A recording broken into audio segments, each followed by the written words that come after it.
কংস কে? সমুদ্র মন্থনের সময় যখন দেবতারা দৈত্যরা সকলে মিলে সমুদ্র মন্থন করছিলেন, সেই সময় কালনেমি বলে একজন দৈত্য ছিল। তো তাকে কিন্তু বিষ্ণু তাকে হত্যা করে, কিন্তু হত্যা করার পর তার সঙ্গে প্রচণ্ড যুদ্ধ হয়। বিষ্ণু তাকে হত্যা করেন, কিন্তু হত্যা করার পর শুক্রাচার্য দৈত্যগুলো উনি তারপর বাঁচিয়ে দেন।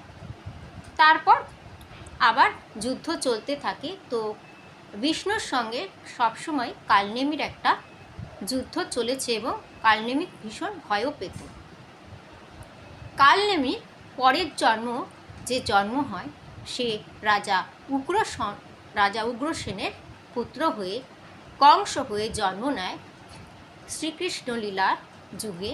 এই হচ্ছে কিন্তু পরের যুগের কংস।